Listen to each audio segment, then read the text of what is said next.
এই যে দুটো বোতল দেখো, এই চাল ধোয়া জল, এগুলো ভাত বসিয়েছি তো চালের জলগুলো রেখেছি, এগুলোই গাছে দেব। গাছের হচ্ছে প্রধান খাদ্য চালের জল।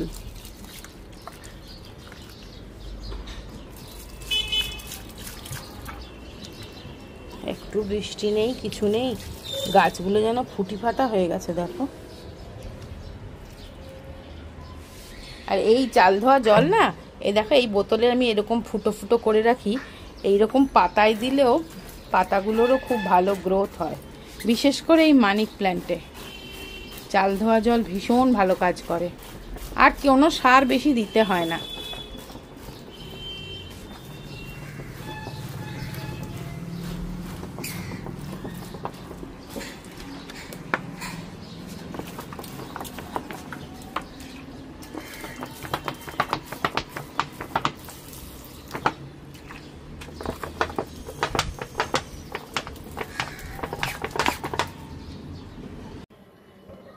আজকে করব পটল পোস্ত।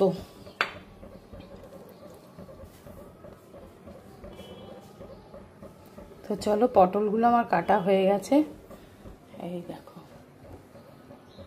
এইবারে তেল দিয়ে দিলাম কড়াইয়ে, দিয়ে আর পটলগুলো একটু ভেজে নেব। লম্বা লম্বা করে পটলগুলো কেটে নিয়েছি, নিয়ে একটু খোসা ছাড়িয়ে আর মাঝখান থেকে চিড়ে দিয়েছি।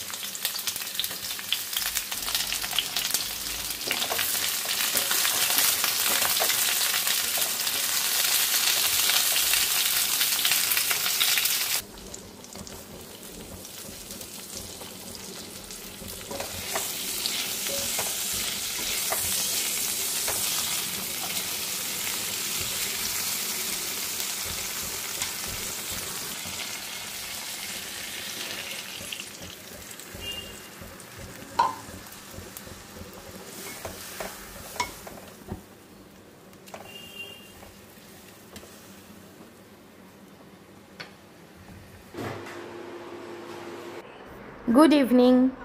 এখন কিন্তু অনেকটা রাত হয়ে গেছে, 9:15 মতন বাজে।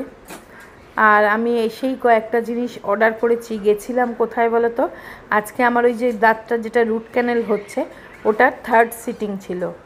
আজকের আমার খুব কষ্ট হয়েছে গো, কী আর বলবো। যাই হোক, এখন তো ব্যথাটা নেই, কারণ ওষুধ খেয়েছি।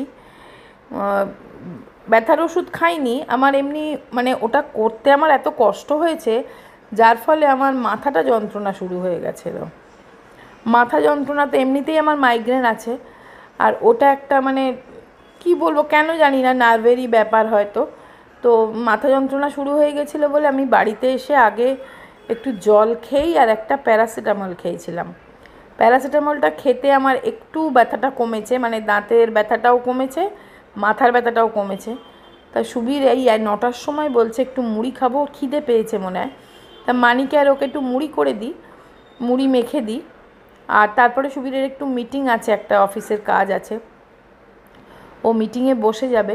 তারপরে আমি রাত্রে রান্না করব, মানে এত রাত্রেবেলা রান্না করব। ব্যথাটা একটু সামলে, কারণ এসেছি আমি হয়তো 8:30টায় চলে এসেছি, কিন্তু বসেছিলাম, একটু ব্যথা করছিল। আর আজকে না এত খোঁচাখুচি করেছে না, আমার খুব ব্যথা লেগেছে, কি জানি বাবা। আর বললে ব্যথা লাগছে, বললে ডক্টর বলছেন যে না না তেমন লাগছে না। আসলে উনি মেন্টাল স্ট্রেংথ দিচ্ছে, বলবে না তো যে হ্যাঁ খুব লাগছে, সেটা বলছে না। কিন্তু আমি তো বুঝতে পারছি যে আমার লাগছে, কারণ আজকে তো অ্যানাস্থেসিয়া দেয়নি। এই দাঁতের ব্যাপারটা বড়ই বাজে বলো, যে এই এত মানে খোঁজাখুঁচি না ভালো লাগে না। যাই হোক, চলো কাজ শুরু করি। মুড়ি মেখেছি, খাবে?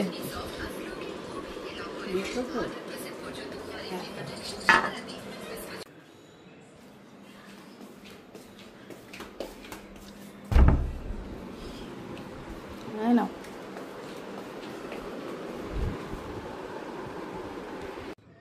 সো একটু সুবীরকে আর মানিকে মুড়ি মেখে দিলাম। আমি খাবো না, আমার খুব একটা মুড়ির খিদে নেই। আর তোমাদেরকে একটা জিনিস দেখাই, কালকে বলেছিলাম যে আমার এই সসপ্যানটা ভেঙে গেছে। তা আমি আর একটা সঙ্গে সঙ্গে অর্ডার করে দিয়েছিলাম, মনটা খুব খারাপ হয়ে গেছিল গো। তবে এবারে সাইজটা একদম পারফেক্ট, আর একটু ছোট সাইজ, ওটা একটু বড় সাইজের ছিল। আর তোমরা আমাকে অনেকেই দাম জিজ্ঞেস করেছো। এটা আমি অ্যামাজন থেকে নিয়েছি। এটা 999, আর ওটা আর একটু বেশি ছিল, 1399 বা 1299 এরকম ছিল। এর সঙ্গে হ্যান্ডেল এসছে, হ্যান্ডেলটা ফিট করলে তবে আমার মনটা শান্তি হচ্ছে। কালকে আমার খুব মনটা খারাপ হয়ে গেছিল, ওটা মানে শখের জিনিসটা তো চলে গেছিল, আমার খুব মনটা খারাপ হয়ে গেছিল। সেই জন্য আমি সঙ্গে সঙ্গে অর্ডার করে দিয়েছি। চলো এটাকে ফিট করে ফেলি। সত্যি বলছি, এটা ভেঙে ফেলে না আমার ভীষণ গিল্ট ফিল হচ্ছিল। আমার মনে নিজেরই একটা মানে এত কষ্ট লাগছিল, ভালো লাগছিল না। তা সুবীর বললো অত কষ্ট পেয়ে লাভ নেই, আর একটা অর্ডার করে দাও। তাই সেই জন্যে অ্যামাজনে অর্ডার করে দিয়েছি। আর যেহেতু প্রাইম অ্যাকাউন্ট, সেই জন্যে পরের দিনই এসে গেছে আর কি, পরের দিনেই ডেলিভারি হয়ে গেছে। কালকেই অর্ডার করে দিয়েছিলাম, আজকেই এই একটু আগে এসে গেছে। আমি যখন দাঁতের ডক্টরের কাছে গেছিলাম তখন এসছে, জিম্মা রিসিভ করে রেখেছে। তো দেখো ফিটিং করা খুব ইজি।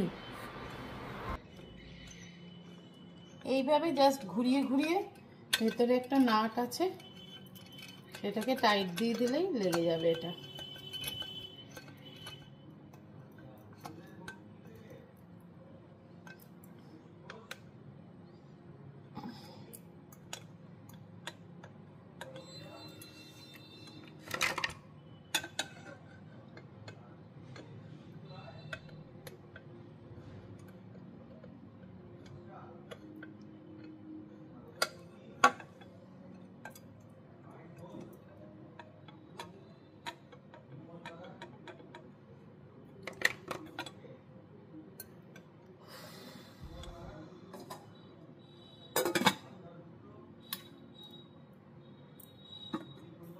আজকে সকালে রান্না করেছিলাম পটল পোস্ত।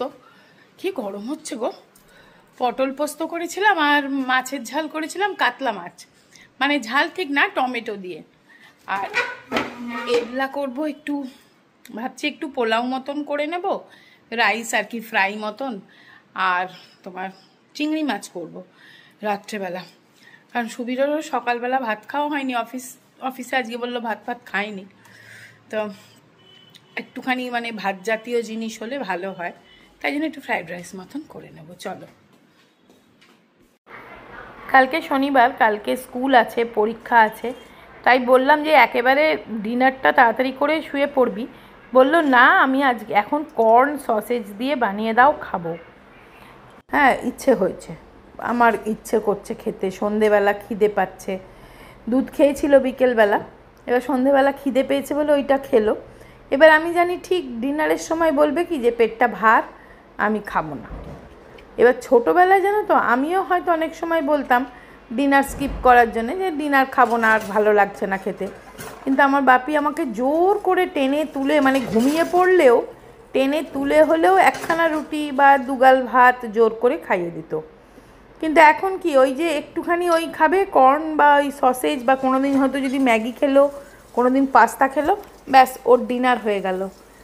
ও মানে হজমই হতে চায় না। কি করে হবে বলো না। আমরা ছোটোবেলায় বিকেলবেলা কত খেলতে যেতাম, দৌড়ে দৌড়ে খেলতাম, কুমির ডাঙা, লুকোচুরি, তারপরে তোমার এই চোখ বেঁধে কানামাছি, ভোঁ ভোঁ, যাকে পাবি তাকে ছোঁ, তাই না বলো? ছোটোবেলাটা একটা অন্যরকমই ছিল। আমাদের পাড়ার মধ্যে, আমরা পাড়ায় অনেকগুলো বন্ধু ছিল, আমার মনে আছে, আমরা কুমির ডাঙা খেলতাম। আর ওই উপরে উঠে গেলে সিঁড়িতে উঠে বা কারোর কার্নিশে উঠে, আর সেখানে উঠলে কুমির তোর জলকে নেমেছি বলে খেলতাম। আর মানে সন্ধে হয়ে যেত, মা ডেকে ডেকে ডেকে ডেকে মানি ঘরে আনতো, যে ওরে আয় রে পড়তে বসবি। কিংবা হয়তো আর সপ্তাহে বৃহস্পতিবার করে না আমার তবলা স্যার আসতো, মানে আমার গানের সাথে তবলা বাজাবে, বলছি। আর ওনাকে সাইকেলে করে উনি আসছেন দেখলেই না আমার কী রাগ হতো, যে উফ, খেলা ছেড়ে যে চলে যেতে হবে। আর ঠিক বিকেলবেলায় আসতেন উনি, ওই স্যার বিকেলবেলায় আসতো, মানে আমার সাথে তবলা বাজাতো। গানের পরীক্ষা দিতে গেলে তো তবলার সাথে প্র্যাকটিস করতে হয়, সেইগুলো। তা এই রকম ছিল আমাদের ছোটোবেলা, বলো না। আর এদের ছোটোবেলা সম্পূর্ণ আলাদা।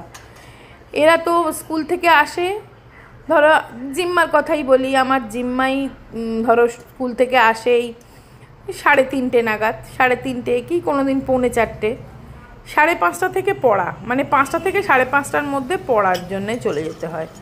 তো ওর খেলার তো একটুকু সময় নেই, খেলার সময় থাকলেও খেলার সাথী নেই, পাড়ায় কেউ খেলে না, কোনো মাঠ নেই, খেলার কোনো মাঠ নেই, খেলার পাড়াটাতেও মানে খেলার যোগ্য নয়, মানে এত টোটো যায়, এত সাইকেল, এত রিক্সা, এত বাইক, মানে আর খেলার যোগ্য কিছু নেই।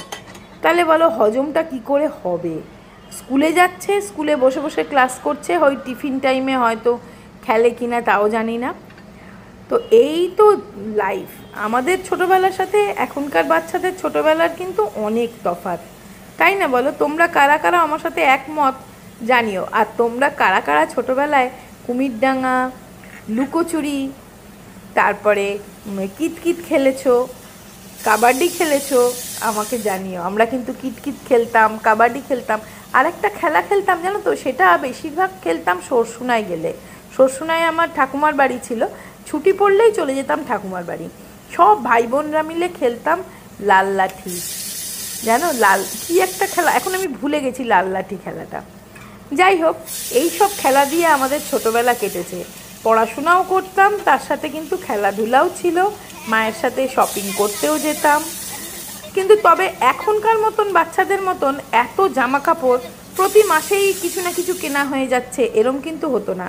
আমাদের সময় ছিল পয়লা বৈশাখ, আমাদের সময় ছিল নতুন জামা পাওয়ার জন্য আর কি, পয়লা বৈশাখ, জন্মদিন আর পুজোর সময়, এই কটা দিন ছিল আমাদের মানে নতুন জামা পরার দিন, তাই না বলো? সেই জন্য নববর্ষটা কিন্তু আমাদের কাছে একটা মানে ভীষণ আনন্দের একটা স্পেশাল ডে ছিল, কারণ নতুন জামা পরবো, নতুন জামা কিনে রাখা আছে। আর ছিল পুজোর সময় মামা দেবে, মাসিমণি দেবে, কাকারা দেবে, মানে কতগুলো জামা কার হয়েছে কাউন্ট করতাম। এই ছিল আমাদের ছেলেবেলা। এখনকার বাচ্চাদের ছেলেবেলাটা একদমই আলাদা। তো দেখো, তোমাদের সাথে কথা বলতে বলতে আমার ডিনার একদম রেডি। তো সার্ভ করে দিচ্ছি, সুবীরকে দিচ্ছি এটা পোলাও আর চিংড়ি মাছের ঝাল। তো এখানে আমরা এখন ঘরে বসেই খাচ্ছি, কারণ ঘরে এসি চালিয়ে ঠান্ডায় ঠান্ডায় খাবো, তো সবার খাবারটাই নিয়ে নেব। চলো, আর খেয়ে দিয়ে উঠে দেখো এঁঠোটা পেরে নিচ্ছি, লাস্ট কাজ। তো এখানে আমি 11 স্পিন মপটা দিয়ে একটু মপ করে নিচ্ছি, মাটিতে বসে যেহেতু খাওয়া হয়েছিল সেই জন্যে এঁঠোটা মুছে নিচ্ছি। আর এই স্পিন মপটা দিয়ে কিন্তু মপ করে নেওয়া ভীষণ সহজ, কোনো রকম কষ্ট হয় না, এফোর্টলেসলি তুমি ঘরটা পরিষ্কার করতে পারবে। এর মধ্যে লাইজল স্টোর করতে পারবে, জল দিয়ে রাখতে পারবে, যার ফলে কিন্তু তুমি ঘরটা একদম সুন্দর করে মুছে নিতে পারবে। তো আমি সেটাই করছি, ঘরটা মুছে নিচ্ছি, এটাই আমার লাস্ট কাজ। খেয়ে দিয়ে উঠে এঁঠোটা পেরে নিই। এটা আমি সায়নের রুমে বসে আমরা খেলাম আজকে, একদম এই দিকের ঘরটায়, স্টাডি রুমটাতে। তো সেখানটা একটুখানি পরিষ্কার করে নিচ্ছি। কালকে সকালে আবার জিম্মার স্কুল আছে, কেননা পরীক্ষা আছে, সেই সকাল সকাল উঠতে হবে, সেটাও একটা চিন্তা আছে। তাই জিম্মাকে বলছি চল তাড়াতাড়ি শুয়ে পড়, কারণ কালকে আবার উঠতে হবে। তো বন্ধুরা, ভিডিওটা কোনো অংশ একটুও ভালো লাগলে একটা লাইক দিও। তোমাদের এই লাইকগুলো না আমার কাজের একটু ইন্সপিরেশন পাই, আর কিছুই না। আর তোমাদের মিষ্টি মিষ্টি কমেন্টসগুলো পড়তে আমার ভীষণ ভালো লাগে। একটু কমেন্টস করো, জানিও তোমাদের কেমন লাগলো, তোমরা আর কি ভিডিও দেখতে চাও সেটাও জানিও। তো আজকের ভিডিওটা এখানেই শেষ করে দিচ্ছি। সবাই খুব ভালো থেকো, সুস্থ থেকো, আনন্দে থেকো, টাটা।